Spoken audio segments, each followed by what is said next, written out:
kemudian juga bacaan yang biasa Rasulullah baca pada sholat Jumat, atau juga surat yang biasa Rasulullah baca pada sholat Id, ya. Itu ada secara khusus surat-surat yang biasa Rasulullah baca pada sholat-sholat tersebut. Misalnya pada sholat subuh pada hari Jumat, Rasulullah biasa membaca pada rakaat pertama itu adalah surat Sajadah, Alif Lam Mim Sajadah. Kemudian rakaat yang kedua membaca Al-Insan, Al-Ata 'alal Insan. Kemudian pada sholat Jumat Rasulullah biasa membaca Al-A'la, Sabbih isma rabbikal a'la. Pada rakaat kedua Al-Ghasyiyah, Al-Ataka Hadithul Ghasyiyah. Atau juga dalam riwayat lain Rasulullah pada rakaat pertama sholat Jumat membaca surat Al-Jum'ah, ya, yusabbihu lillahi ma fis samawati wa ma fil ardi al-malikul qudusil azizul hakim. Kemudian pada rakaat kedua membaca surat Al-Munafiqun, ya, surat Al-Munafiqun. Adapun pada sholat-sholat yang lainnya seperti sholat maghrib, Rasulullah kadang membaca sebagian dari surat Al-A'raf, kemudian juga membaca Sabbih isma, juga pernah membaca surat Al-Mursalat, membaca Hamim, ya, surat Ad-Dukhan, dan juga surat As-Saffat, ya. Ini yang biasa Rasulullah baca. Tidak ada riwayat secara khusus yang menyebutkan Rasulullah kalau sholat maghrib itu membaca surat Al-Kafirun dan Al-Ikhlas. Yang disunahkan hadirin sekalian, surat Al-Kafirun dan surat Al-Ikhlas ini dibaca pada sholat sunnah ba'diyah maghrib. Sholat sunnah ba'diyah maghrib itu memang disunahkan untuk membaca Al-Kafirun dan Al-Ikhlas, sebagaimana juga pada sholat-sholat sunat yang lain seperti qobliyah subuh. Ya, qobliyah subuh itu juga disunahkannya membaca surat Al-Kafirun dan Al-Ikhlas. Ya. Intinya untuk sholat-sholat rawatib, hadirin sekalian, boleh dibilang ini adalah sholat yang ringan, sholat ringan, ya, sebagai pendamping sholat wajib, disebut dengan sholat sunat rawatib, ya, yang mengikuti ataupun yang mengiringi sholat wajib. Oleh karena itu, bahkan dalam satu hadis disebutkan, Aisyah menyebutkan, aku menyaksikan, melihat Rasulullah sholat sunat sebelum subuh, ya, sampai aku menganggap apakah beliau itu membaca Al-Fatihah atau tidak, saking mungkin tergolong cepatnya ketika sholat sunat rawatib. Ya, jadi sholat sunat rawatib itu tidak panjang-panjang, gitu, ya. Yang disunahkan panjang itu memang adalah sholat sunat apa? Sholat sunat malam, ya, qiyamul lail itu memang dianjurkannya panjang. Kalau bangunnya masih malam, kalau bangunnya mepet subuh, ya memang tidak bisa panjang-panjang, cukup sholat witir saja. Kemudian hadirin sekalian, termasuk sunnah di dalam bacaan setelah Al-Fatihah, maksudnya, ya, qira'atus suratin bi'ainiha. Kebanyakan Rasulullah dalam sholat itu membaca suratnya sempurna. Maksudnya sempurna itu adalah satu surat penuh. Ini kebanyakan yang beliau baca. Kalau contoh misalnya membaca surat-surat yang panjang tadi yang saya sebutkan, surat Al-A'raf, ya, tentu tidak penuh, ya, tetapi dimulai dari awal, kan, surat-surat yang panjang, mungkin beberapa puluh ayat, kemudian ruku, ya. Jadi di dalam buku ini disebutkan tidak terdapat hadis-hadis yang menyebutkan atau menceritakan bahwasanya Rasulullah itu ketika sholat mengambil bacaan-bacaan dari ayat-ayat terakhir dari sholat. Ini yang biasa kita jumpai, misalnya sholat kita mengambil 2 ayat terakhir dari Al-Baqarah, ataupun misalnya 5 ayat terakhir dari surat Al-Hasyr, ya ayyuhalladzina amanu taqullaha wa tanzur, dan seterusnya. Meskipun secara hukum boleh-boleh saja, jadi sekalian, secara hukum boleh saja, karena membaca ayat setelah Al-Fatihah ini hukumnya apa, jadi sekalian?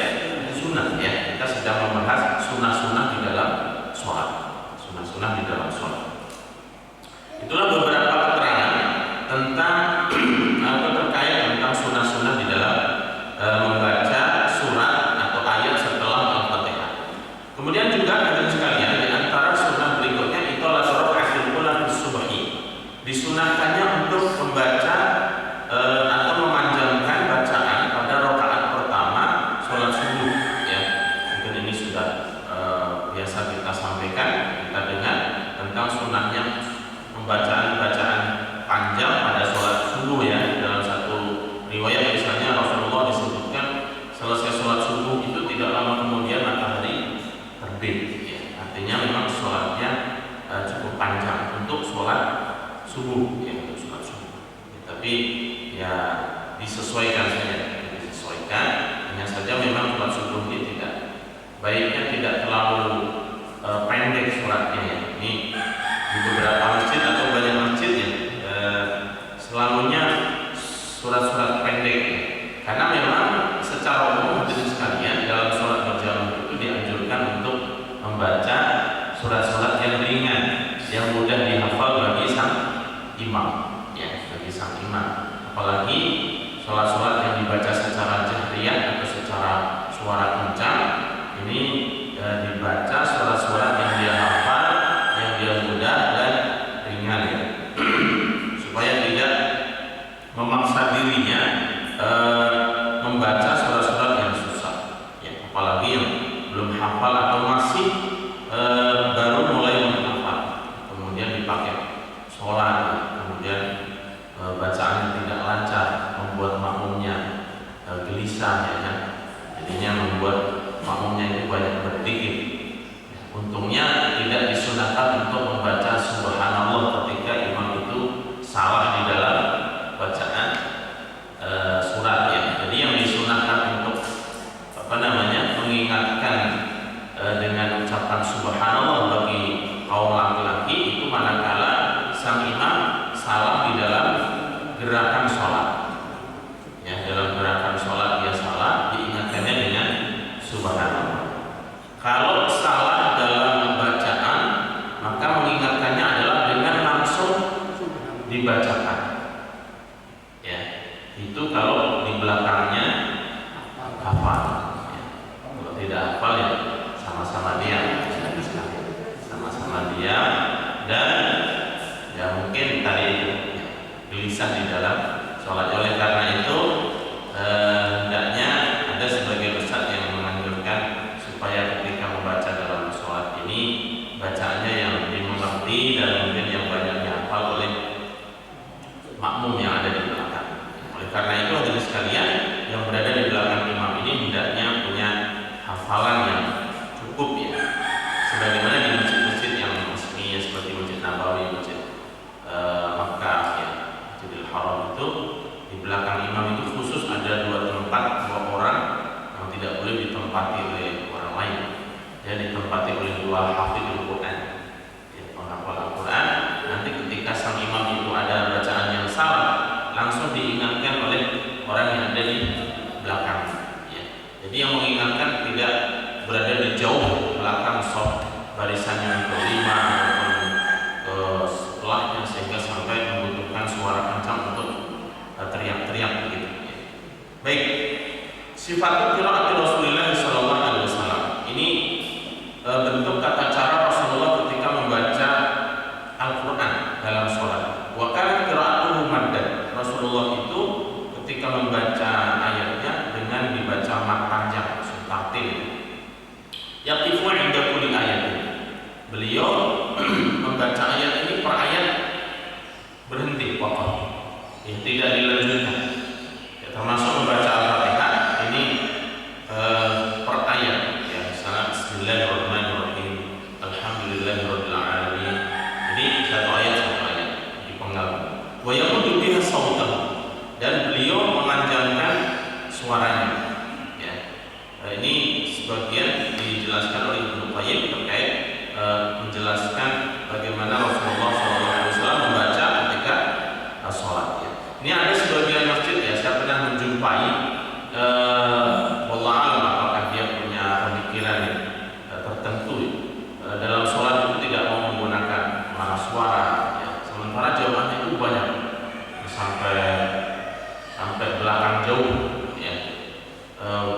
Sementara imam ini sudah cukup berusia dan suaranya juga pelan, sehingga mungkin makmum yang baris ke 4 ke 5 saja itu sudah tidak mendengar suaranya. Padahal ini adalah sholat berjamaah. Sholat berjamaah itu semestinya antara imam dan makmum ini ada nyambung gitu ya, ada terhubung antara imam dan makmum. Baik, kemudian di antara sunnah ketika membaca ya, yusama ahna al-qira'ah tahsinus shaut wa tahsin. disunahkan ketika membaca Al-Quran dalam sholat itu untuk dibaguskan suaranya, ya, buat tasjidu dan diperindah. Sebagaimana dalam hadis Rasulullah SAW bersabda, "Zainu aswatakum bil Quran." Hiasilah suara kalian itu dengan Al-Quran. Dan dalam hadis lain, "Laisa minna man lam yataghanna bil Quran." Tidak termasuk bagian dari kami seseorang yang tidak hina itu sebenarnya bernyanyi. Maksudnya memperindah bacaan di dalam Al-Quran. Ya, jadi membaca Al-Quran jangan seperti membaca buku biasa, gitu ya. Buku bahasa Indonesia baca datang saja, tapi ada iramanya. Ya. Meskipun ada sebagian ulama yang menafsirkan yang dimaksud dengan menghiasi bacaan Quran ini adalah dengan kita membaca Al-Quran saja itu maksudnya sudah menghiasi suara kita dibandingkan kita membaca bacaan-bacaan yang lain. Tetapi banyak ulama yang mengatakan bahwasanya dalam membaca Al-Quran itu dengan lagu tertentu. Ya, bahkan dalam satu riwayat Rasulullah pun ketika membaca Al-Quran juga dengan bentuk nada qiraat tertentu, ya, qiraat tertentu. Saya lupa nama daripada bacaan-bacaan dalam membaca Al-Quran. Intinya hadirin sekalian, di dalam membaca Al-Quran ini dianjurkan untuk suara yang baik, ya. Suara yang baik, kemudian dengan tartil, ya, dengan tartil. Jadi tingkatan membaca Al-Quran itu ada tahqiq, kemudian ada tartil, kemudian ada takbir, kemudian ada al-hijr. Ada 4, ya. Kalau tahqiq ini biasa digunakan untuk mengajar. Ya, misalnya guru membaca kemudian diikuti oleh muridnya. Misalnya Bismillahirrahmanirrahim dengan tahqiq. Nah, ini tidak biasa dibaca di dalam sholat. Ya. Nah, ini ada juga sebagian imam yang membacanya itu dengan tahqiq waktu sholat itu. Bismillahirrahmanirrahim. Ini makmumnya sudah gelisah aja, lama sekali bacanya. Yang dianjurkan ketika membaca Al-Quran itu adalah waktu sholat dengan tartil.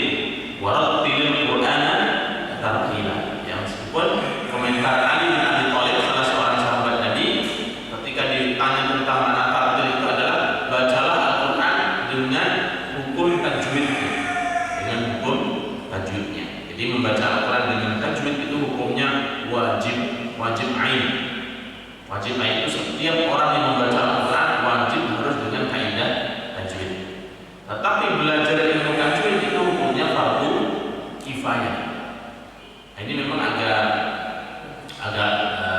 sedikit bermasalah, ya.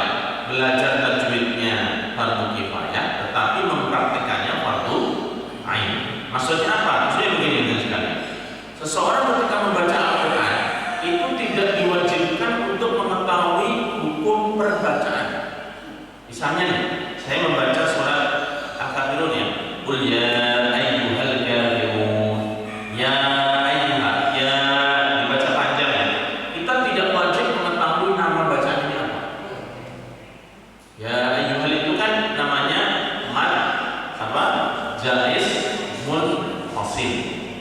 Jadi seorang pembaca Quran itu tidak diwajibkan mengetahui namanya, akan tetapi dia wajib dalam mempraktekkannya, gitu, ya. Karena ketika belajar Al-Quran itu boleh jadi seseorang belajarnya secara talaqi ataupun didikte. Sudah, kamu ikuti saja ketika membaca Al-Kafirun. Qul ya, nya dibaca boleh 2 ketukan, 4 ketukan atau 6 ketukan. Ya, kalau mau tahu namanya, ini namanya adalah mad jaiz munfasil. Nah, tapi sekali lagi, seorang pembaca Al-Quran itu tidak diharuskan tahu nama hukum tajwidnya, tetapi dalam prakteknya dia harus wajib mempraktikkan. Ya, baik, itu terkait tentang sunnah di dalam membaca Al-Quran, yaitu dengan menghiasi suara atau memperbagus suara bacaan Al-Quran. Mawadhi'ul jahri wal israr bil qira'ah, ini sudah kita pahami, ya. Kapan seorang yang sholat ini disunahkan untuk membaca secara keras dan kapan membaca secara pelan-pelan, ya. Jadi sholat jahriyah dan sholat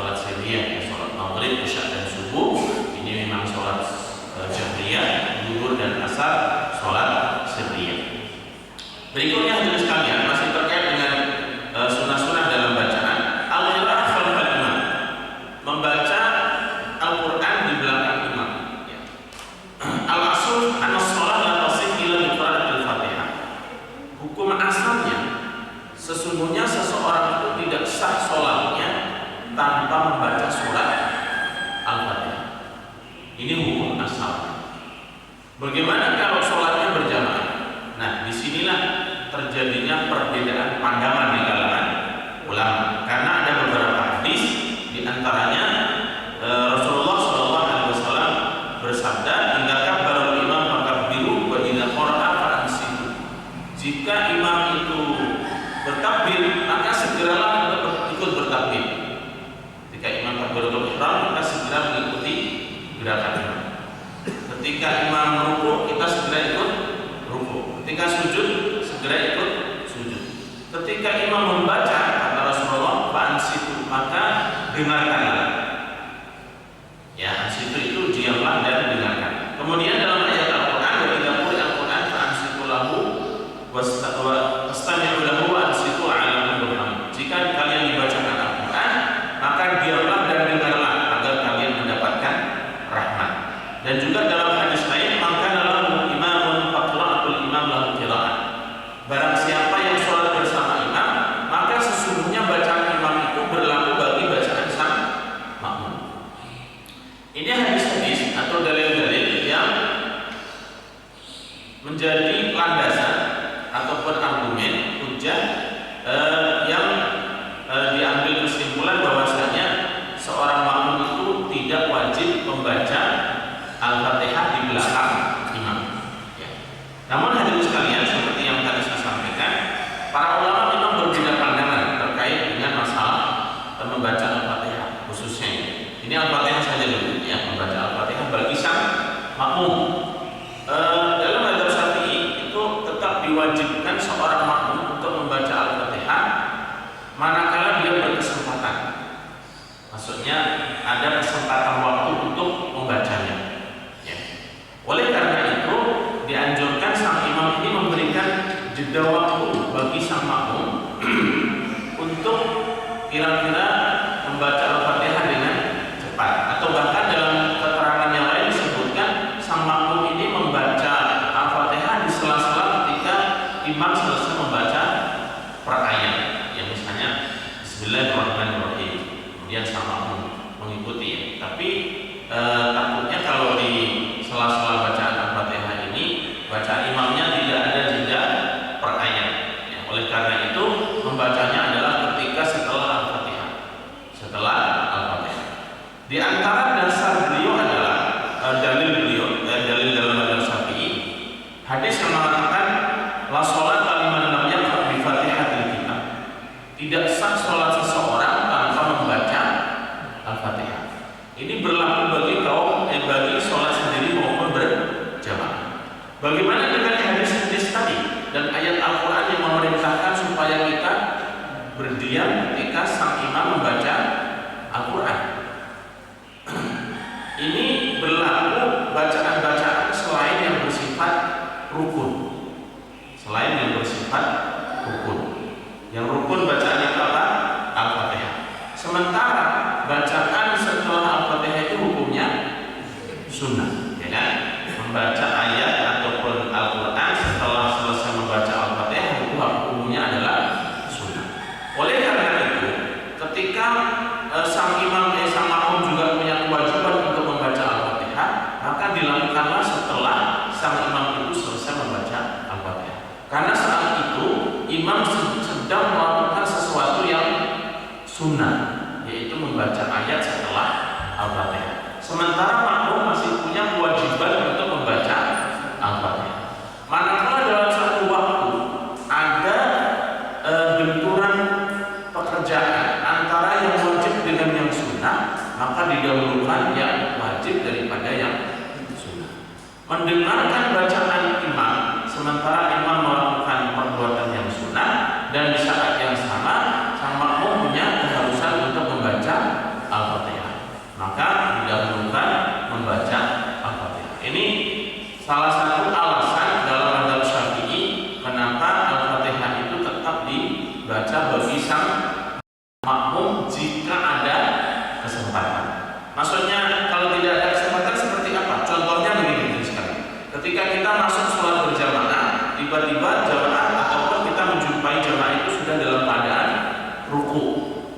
Ya, disitulah kita tidak harus takbiratul ihram, kemudian menyelesaikan Al-Fatihah sendiri, kemudian menyusul imam sementara imamnya sudah bangkit dari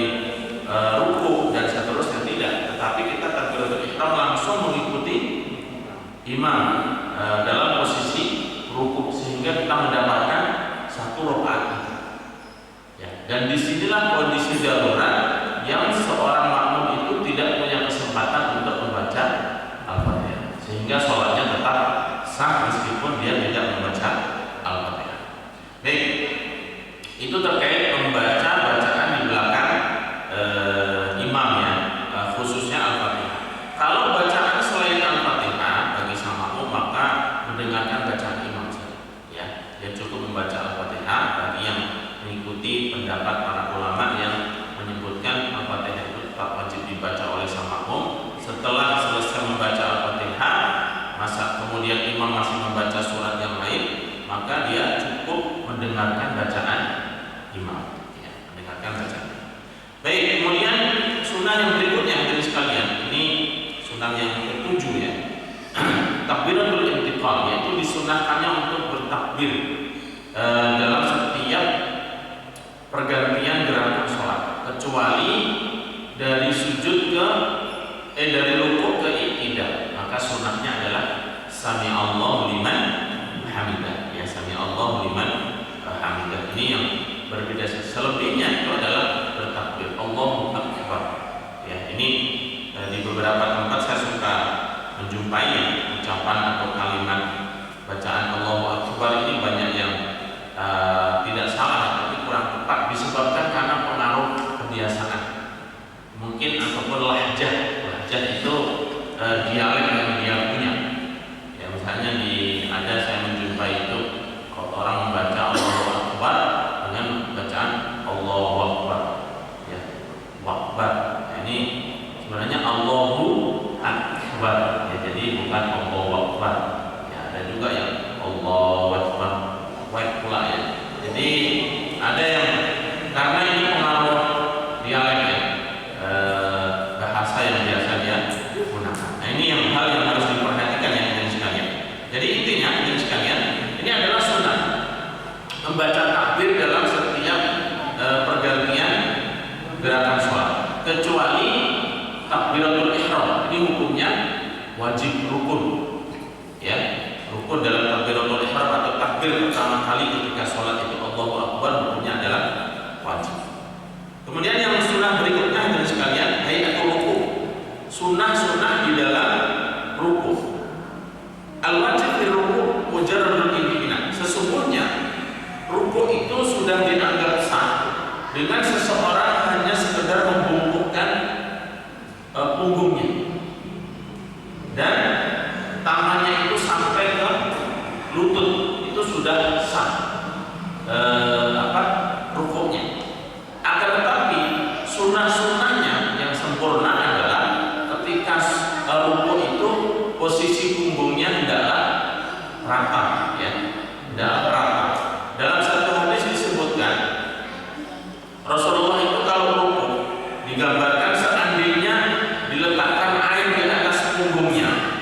Jadi di atas punggung Rasulullah ketika sujud itu diletakkan air begini, itu tidak akan tumpah. Artinya lurus sejajar ya, antara kepala dengan punggungnya, tidak terlalu menduma dan juga tidak terlalu turun. Ya. Ini ada sebagian orang yang kalau ruku itu bukan memegang lututnya, tetapi memegang betisnya.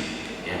Sunnahnya dari sekalian dalam ruku itu adalah posisi punggungnya lurus, kemudian telapak tangannya itu memegang lututnya dengan melebarkan jari-jarinya. Ya, ini diantara tata cara sunnah-sunnah ketika dalam ruku. Ya. Kemudian berikutnya dari sekalian, sunnah yang masih terkait dengan ruku ini, zikir yang disunnahkan. Zikir yang disunnahkan ini cukup banyak dari sekalian. Ketika turun firman Allah Subhanahu wa taala, "Fasabbih bismi rabbikal azim." Ketika turun firman Allah yang berbunyi "Fasabbih bismi rabbikal azim", Rasulullah mengatakan, "Ij'aluha fi ruku'ikum." Jadikanlah bacaan ayat Al-Qur'an itu perintah untuk mentakbirkan Allah itu di dalam ruku, sehingga bacaannya adalah Subhana rabbiyal azim. Subhana rabbiyal azim. Dalam riwayat lainnya, riwayat Tirmidzi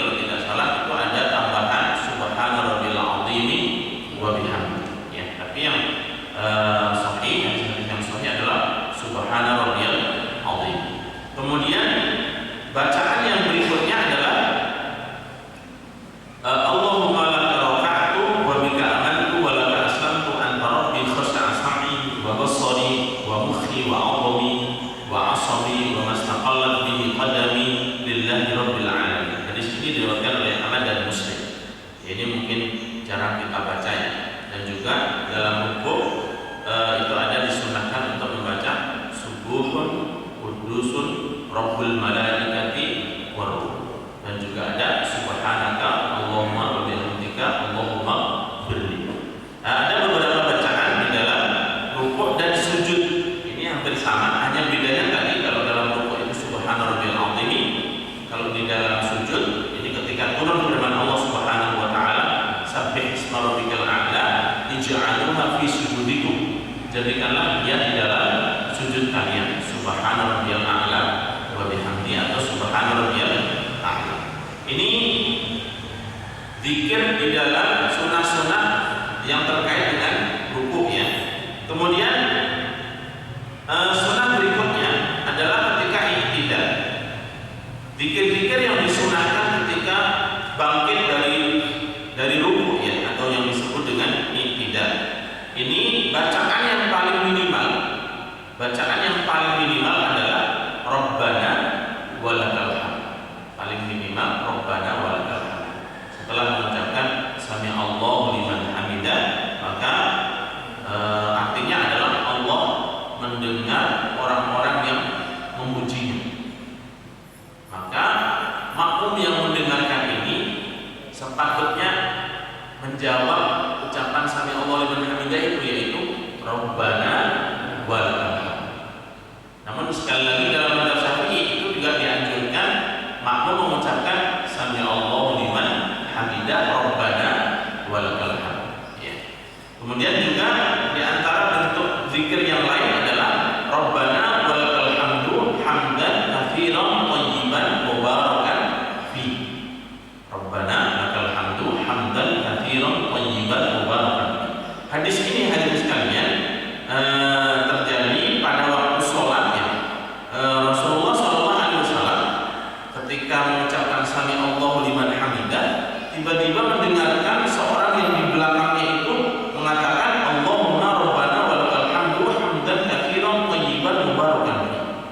Kemudian selesai sholat Rasulullah bertanya, siapa yang tadi waktu sholat membaca zikir tadi? Jadi zikirnya itu sampai terdengar begitu. Maka sahabat mengatakan, aku wahai Rasulullah. Maka Rasulullah mengatakan, sungguh para malaikat itu berbondong-bondong turun dari langit untuk mencatat bacaan dari zikir tadi. Ya, padahal Rasulullah tidak mengajarkan, tapi dia karena memahami bahwasanya Rasulullah ketika sholat mengucapkan sami Allahu liman hamidah, kemudian dia memuji Allah, Rabbana walakal hamdu hamdan katsiran thayyiban mubarakan fi ya.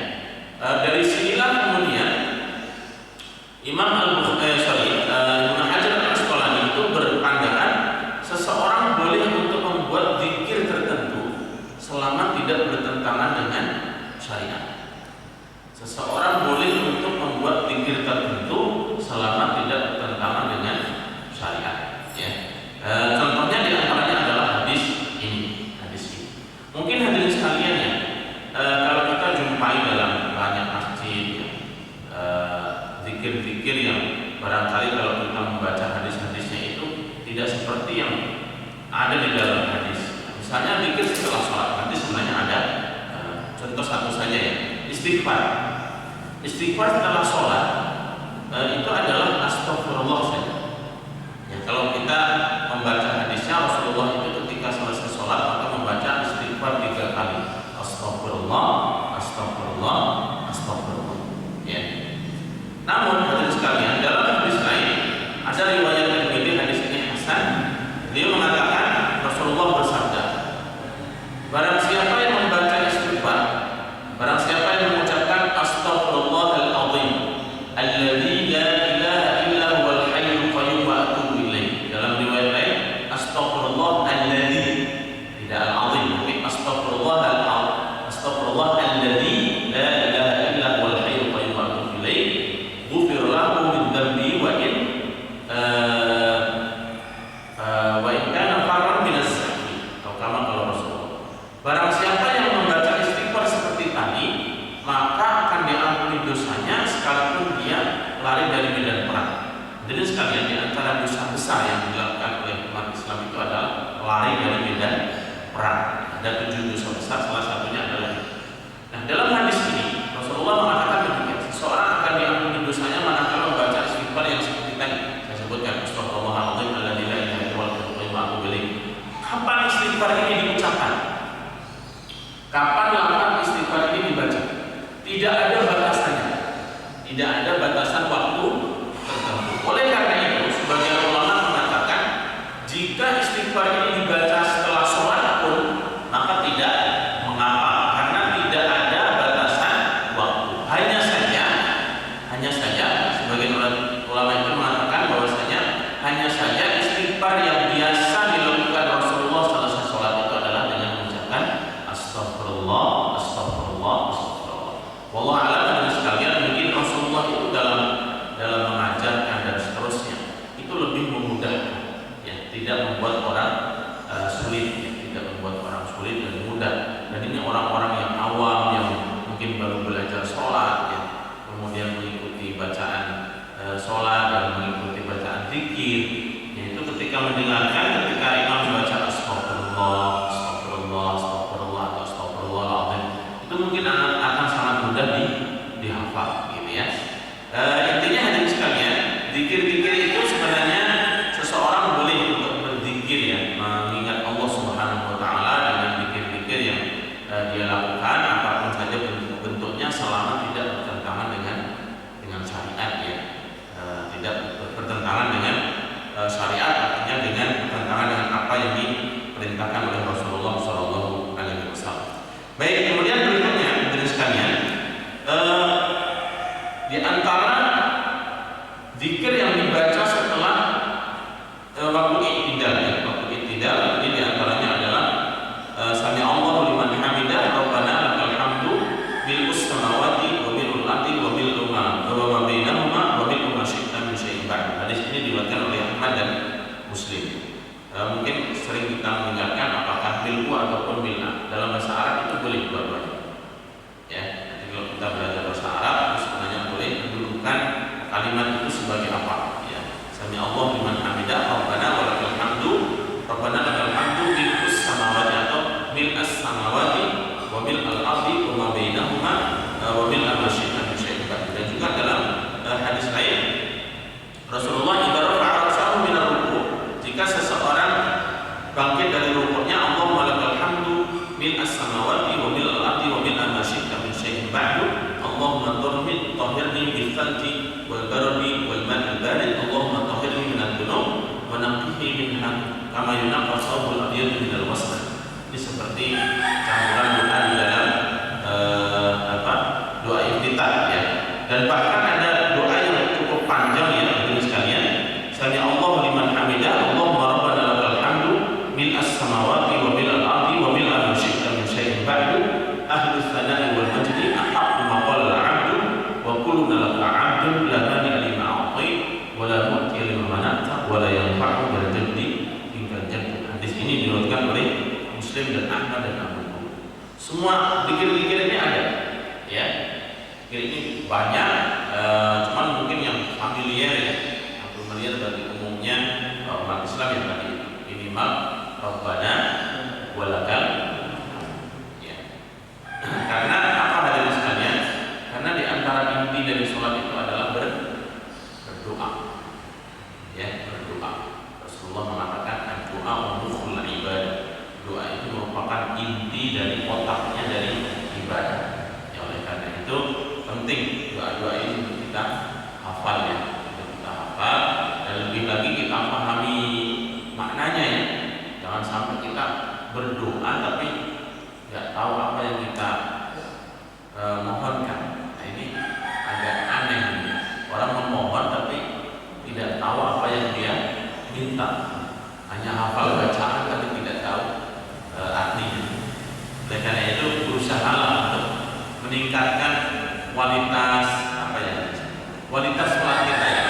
Kualitas dalam arti pemaknaan dan juga khusyuan ini kita tingkatkan. Kita sudah sholat 5 waktu ini kurang lebih berapa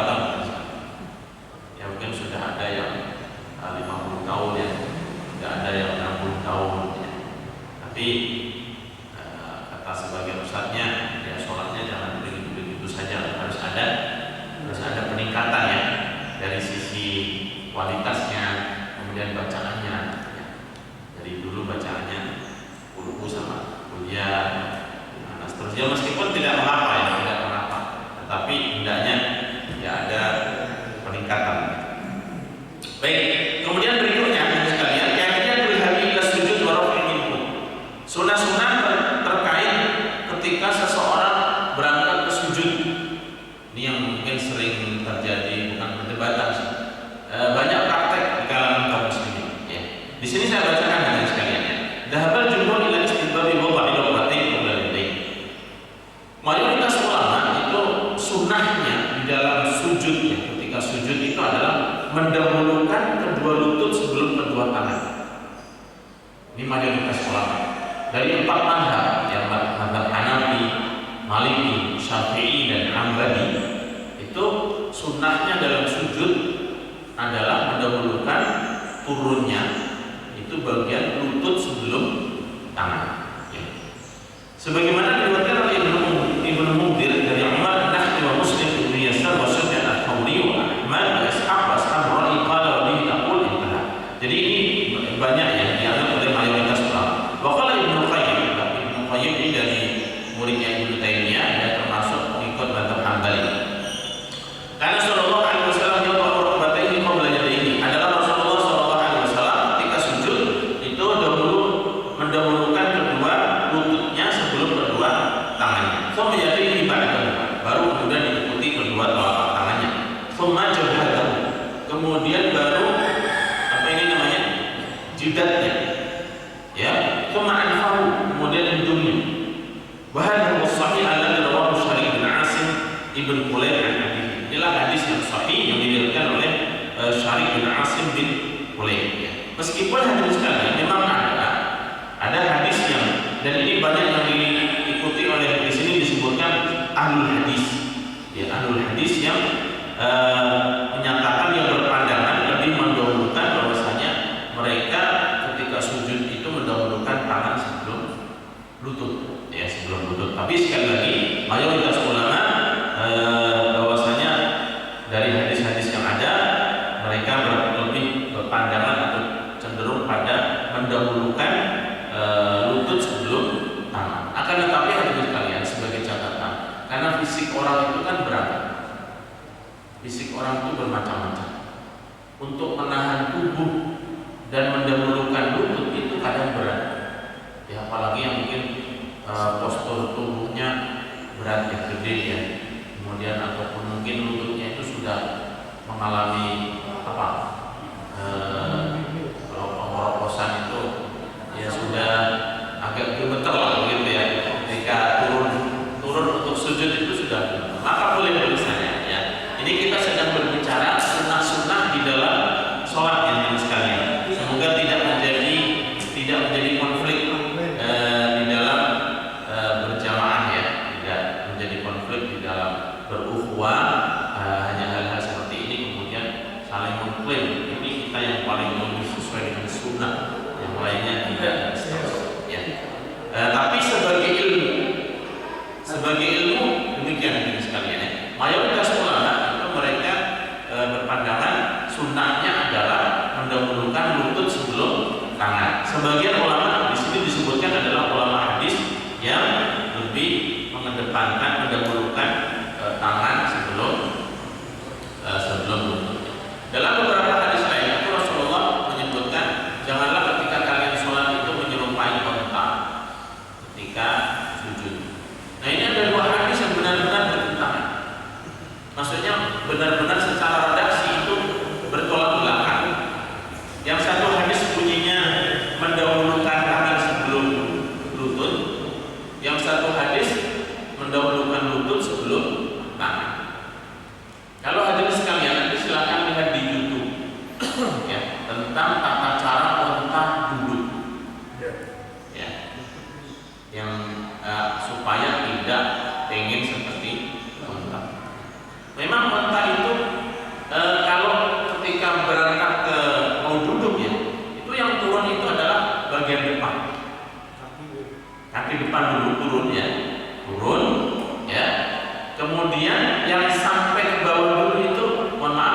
bokongnya.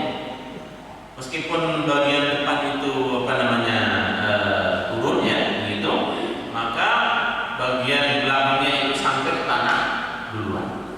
Nah, hadis yang Rasulullah mengatakan jangan menyerupai unta ini pun juga banyak interpretasi.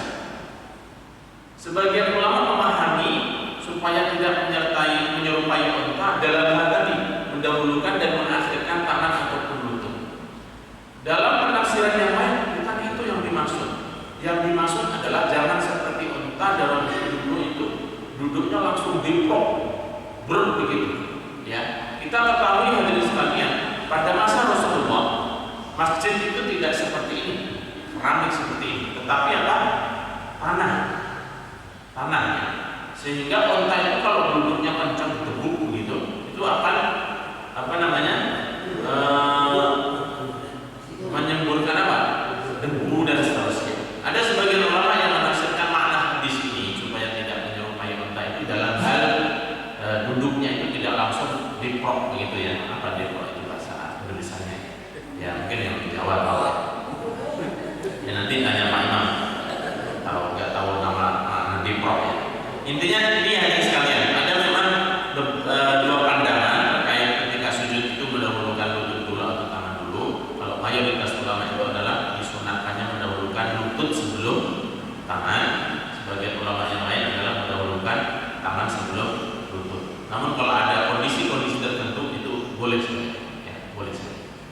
Kemudian ketika bangkit juga begitu, ya, diangkat tangannya kemudian lutut, ya, sebagian mengatakan tadi yang sebagian kecil lututnya dulu, tangannya belakangan. Jadi kebalikan dari ketika disesuaikan ketika sujud. Hayatul sujud, yustahabbu lis-sajid an yura'i fi sujudi ma yali.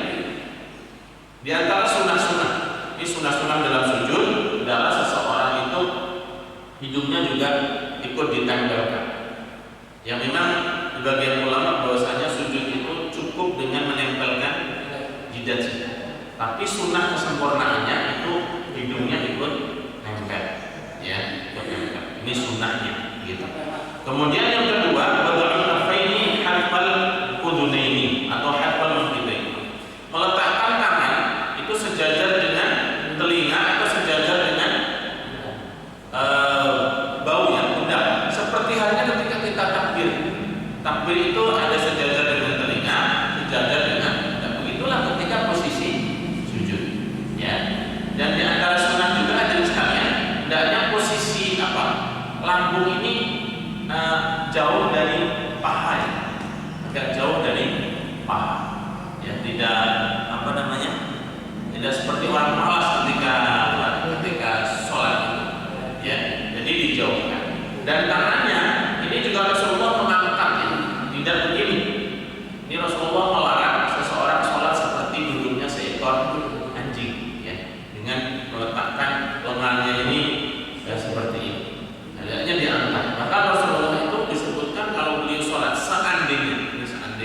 seandainya ada anak kambing itu lewat di kolong tangan Rasulullah itu bisa lewat. Ya, saya kurang tahu kalau Rasulullah gede yang tinggi atau kambingnya yang kecil, ya kan? Jadi ada dua mungkin. Tapi intinya diangkat. Tapi itu perlu dipahami, sekalian. Perlu dipahami kalau kita sholat berjamaah dan misalnya kondisi sudah normal, sholat kita rapat, ya kan? Ya jangan kemudian memahami hadis itu letter Rasulullah sunnahnya begini, ya pasti akan mengganggu, ya kan? Hal-hal seperti ini yang harus kita pahami secara baik.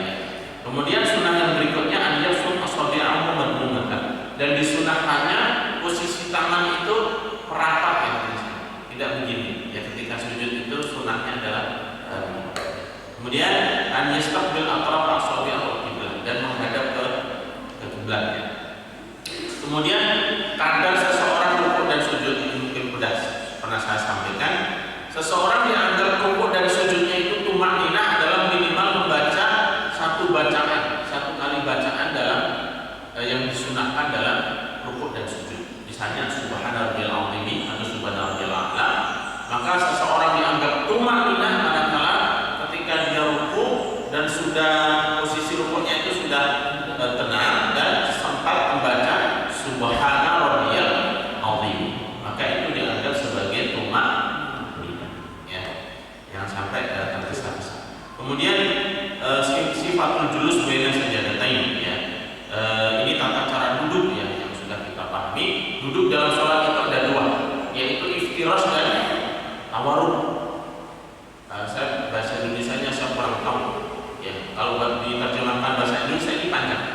Iftiras itu adalah kita duduk di bawah telapak kaki kiri dan telapak kaki kanannya berdiri. Ya, begini. Kalau tawarruk itu adalah posisi telapak kaki kiri itu berada di bawah betis kaki kanan, ya, dan kanannya berdiri. Itu namanya tawarruk. Nah, iftiras itu disunahkannya adalah duduk di antara dua sujud dan duduk pada tasyahud awal. Ini sebagai pengetahuan saja dan sekalian, dari 4 mazhab ini terkait tentang masalah duduk, ya, iftiras dan tawarruk. Yang pertama mazhab Hanafi, itu semua sholat duduknya adalah iftiras, tidak ada tawarruk. Semua duduk itu adalah iftiras, tidak ada tawarruk. Meskipun tahiyat akhir itu beliau iftiras. Ya, ini dalam mazhab Hanafi. Dalam mazhab Maliki itu kebalikannya, semua duduk adalah tawarruk.